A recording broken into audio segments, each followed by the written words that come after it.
उद्घाटक आपले माजी आमदार विवेकभाऊ पंडित, त्यांना राज्यमंत्री पदाचा देखील दर्जा आहे. त्याचबरोबर उपस्थित असलेले आपल्या या भागाचं तिसऱ्यांदा प्रतिनिधित्व करणारे क्षितिजचे जोडीदार उल्हास करे, हरिराम जाधव, आपले मुख्य अधिकारी मनोज रानडे, उपस्थित विल्सन खरगोस, रुपेश जाधव, प्रवीण, आपल्या तनसे फादर, प्रकाश रॉड्रिक, डॉमिनिक आणि राजेश अग्रवाल यांचे पुत्र यश अग्रवाल, उपस्थित सर्व मान्यवर बंधू भगिनी, खास करून ही संस्था घडवण्याकरता ज्या डोनरनी मदत केली ते आणि त्यांच्यापर्यंत या शाळेच्या मुख्याध्यापिका आणि त्यांचे सगळे सहकारी शिक्षक जे प्रयत्न करत होते ते एक तर नवीन वर्षाच्या शुभेच्छा देतो आणि खरोखर अभिनंदन करायला लागेल विल्सन, राकेश अग्रवाल. राकेश आता गेलाय का 2 वर्षात अशी प्रचंड इमारत रानडे साहेब इकडे मगाशी बोललं गेलं का 12ला एक बिल्डिंग बांधली आणि 24ला गेली, साधारणतः 12ला बांधलेली 2012ला ती 23-24लाच गेली. 8 वर्षाचा. काय माहिती का, तुम्ही जसं बोलले ना, तुम्ही त्या bullet train, corridor, Baroda highway वगैरे वगैरे मी मनोऱ्यावर बोलली का साधारणतः 98-99ला मनोऱ्यावर इमारती तोडल्या आणि आजपासून 10-15 वर्षापूर्वी त्या तोडल्या. बनवल्या कधी? मनोहर जोशी साहेब मुख्यमंत्री असताना आपल्या राज्याचे त्यावेळी बनलेल्या बाजूला उभ्या राहिलेल्या बिल्डिंग किंवा शासकीय बिल्डिंग त्या इंग्रजांच्या काळात बनलेल्या त्या आहेत तशा आहेत. बाकी जिल्हा परिषद पैसे कमी देते वर्गाला आता नाही. किती आहे?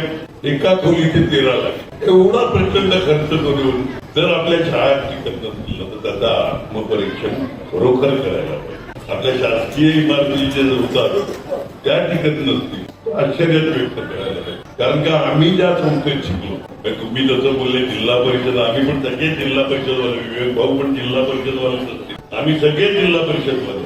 महापालिका तुम्ही मुंबईला होते म्हणून महापालिका, आम्ही जिल्हा परिषद असतो. जिल्हा परिषद मध्येच आपण सगळे शिकलेले. त्यानंतर 7वी 8वीला आम्ही प्रायव्हेट शाळेत, त्यावेळी जी शाळेची इमारत होती ती पण आजपर्यंत जशीच्या तशी आहे.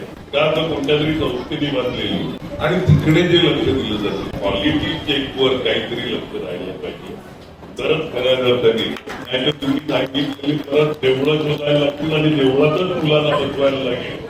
आज जो दानतवाले गोखिवरेकर नसते तर राकेश अग्रवाल मुलगा इकडे आहे, विल्सन, त्यांचे सगळे सहकारी, त्याचे कुटुंबीय असतील किंवा दुसरे सहकारी, प्रवीण बसला इकडे, त्यांनी एक वर्ग बोला.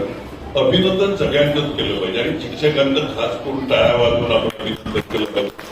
कारण का प्रत्येक माजी विद्यार्थ्यांपर्यंत मुलांपर्यंत अपील पोहोचवण्याचं काम म्हणजे शिकवण्याचं काम शिक्षकाचं असते. यांना करवंटीत चुकीच्या भाषेत बोलतो मी, पण करवंटी घेऊन लोकांकडे फिरवायचं आपण आपल्या शिक्षकांना. ही परिस्थिती केली ना. आता सुदैवाने या शाळेतले शिक्षक चांगले आहेत. इतिहास सगळ्यांनीच सांगितला. माझे विद्यार्थ्यांनी विद्यार्थी माझे वडील इकडे शिकले, आई मी इकडे शिकलो, भाऊ इकडे शिकला. विल्सन तुम्हाला शाळेवर पुढे लक्ष ठेवायचं. हा आणखी चांगली बरोबर प्रायव्हेट शाळाला लाज वाटेल या पोलीसची शाळा. एवढी अपेक्षा 2 वर्ष झालं बोलतो शाळेचा अमुक चाललाय अशा प्रकारचा प्रोग्रेस आहे. ठीक आहे, 3+3 काहीतरी वेगळं करून दाखवलं आणि विवेक भाऊनी सांगितलं तर मराठी शिकवण्याचं काम कोणी करायचं, परत सांगती करायचं का आपण. आपला मुलगा कॉन्व्हेंटला हे सांगण्यामध्ये अभिमान वाटतो आपल्याला. आम्ही सगळे स्टेजवर बसलेले आहेत मराठी माध्यमाचेच आहेत आणि समोर बसलेले तुम्ही पण. आता ती पिढी सोडली तर सगळे जिल्हा परिषद कुठे कमी पडलो आपण? मला सांगा ना, मला सांगा कुठे कमी पडलो आपण समाजामध्ये वावरताना. काय 2 इंग्लिश शब्द नाही आले तर काय फरक पडणार आहे? बोललेलं कळते तर खरं. आपणच आपल्या मुलांना शिकवू शकत नाही. शेवटी जर तुमच्या भाषेत तुम्ही मुलांना शिक्षण दिलं तर त्या मुलांना कळलं काय आपल्याला इंग्लिश येत ना, आपण मुलांना काय शिक्षण देणार नाही, काय धडे देणार सांगा ना मला. शेवटी तुम्हाला मुलाला ते समजते.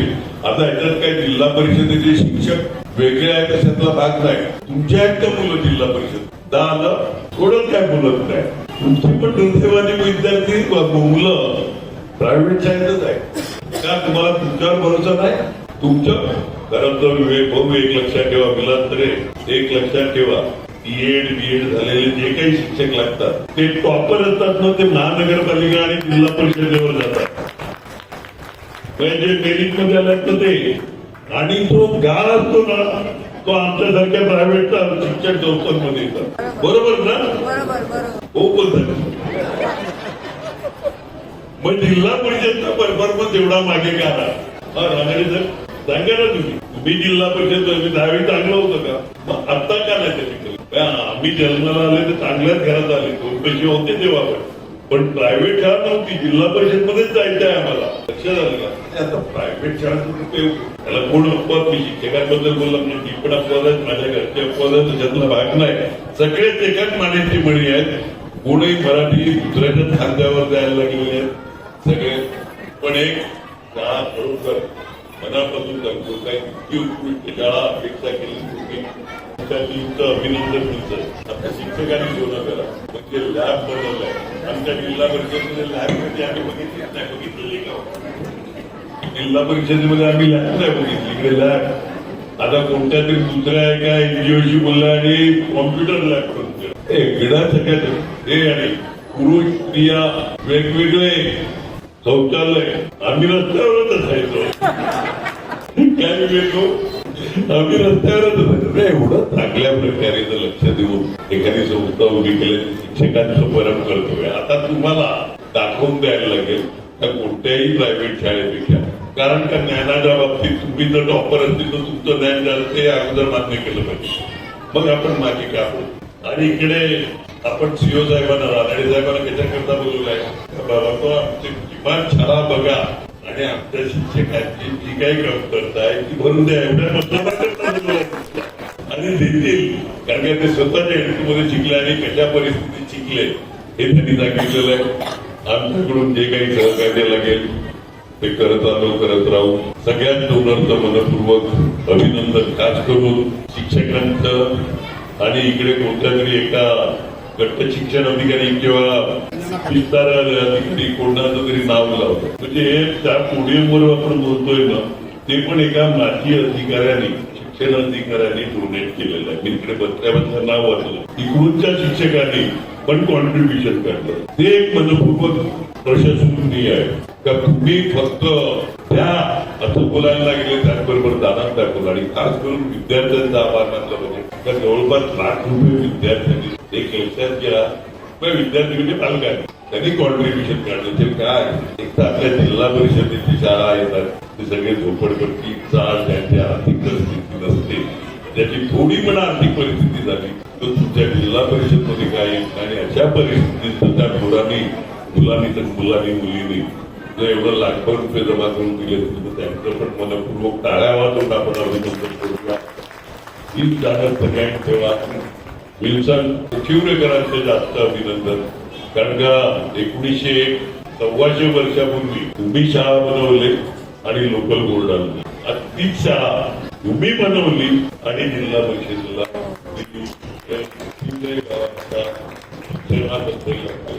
किंवा ज्या पद्धतीने ते काम करतात आणि एखाद्या झपाटलेल्या माणसासाठी तुम्ही काम केलं. सगळ्यांचं मनपूर्वक अभिनंदन. धन्यवाद. जय हिंद.